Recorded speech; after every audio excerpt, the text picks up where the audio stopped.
me tell you exactly what the difference is between a condition and an objection. In reality, there's only 6 objections out there that we hear. For those of you that don't know me, my name is Jose Zavalza with the Jose Zavalza Coaching Company. And this YouTube channel is all things real estate. Everything from breaking down objections to how to increase your business, how to generate more leads, how to create business plans, and most importantly, taking your business to the next level, which could mean flipping, which could mean investing, which could mean anything else. But what we're gonna do today is I'm gonna take you through my 4-step process on how to break down any and all objections so that you can see how easy it is once you implement my system. Before we get started, let me tell you exactly what the difference is between a condition and an objection. In reality, there's only 6 objections out there that we hear. You start sprinkling in some words and they sound like something else, but in reality, there's only 6. A condition is something that we cannot do anything about. For example, interest rates. Last time I checked, I can't control the interest rates. An objection is something that you can overcome. So in this next example, I'm going to teach you on how to overcome that I want to wait to list my property until after the holidays, which is a very common objection that we're getting now, especially during this time of year. Now, if you break down even that objection, I want to wait, it doesn't have to be because of the holidays. It could be because of anything else. It could be I want to wait until something happens. We're going to break that objection down so you can see how to approach it. And again, a 4-step process that will help you answer and overcome any objections out there. So the objection is, I want to wait until the holidays are over to list my property. Very common. A lot of people are waiting right now. We just got past Thanksgiving. We're quickly rolling into holidays, okay? So that's the objection. I want you to write down step number 1. Step number 1 is repeat and approve. You want to repeat and approve everything that the client says for 2 reasons. Number 1, it validates to them that you are listening to what they're telling you. That's huge.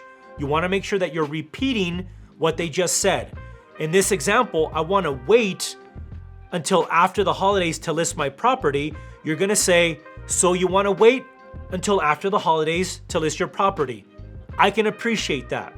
That approval at the end is validating that you like the way they think.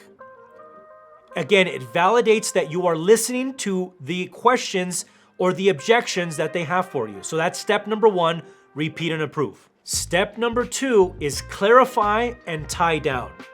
Now, clarifying, you ask them a clarifying phrase to help you better understand exactly what they're trying to tell you in slightly a different format.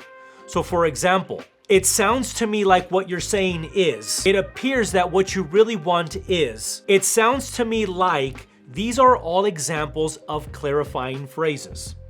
So for this example of I want to wait until after the holidays to list my house, we're going to do step number 1, repeat and approve. Step number 2, which is clarifying and tying them down. Now a tie down is getting them to say yes or no. So let's start putting this objection together, okay? I want to wait until after the holidays to list my house. Step number 1, you repeat and approve. So you want to wait until after the holidays to list your property. I can appreciate that.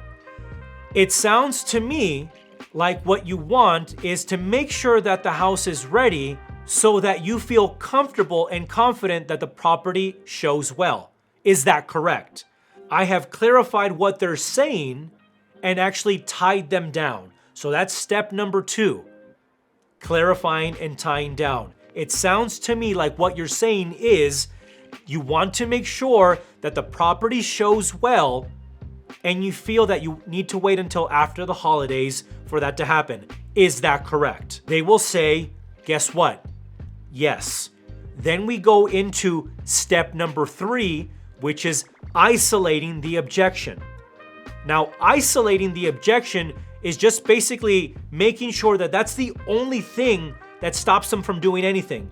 And that's exactly what we're asking them. So Is this the only thing stopping you from signing the contract and getting the process of selling your home? Is that correct? I'll say that one more time. Is this the only thing that's stopping you from getting started? They're gonna say yes. So once we get this resolved, it sounds like you're ready to list with me and start the process, correct? That is called isolating the objection. And step number 4 is handling the objection. Now, we're not gonna cover handling the objection in this video. For more information on how to handle the objection and implement the 4-step process, repeat and approve, clarify and tie down, isolate, and handle the objection, make sure that you're signing up for our role play sessions because you're getting all of this and more.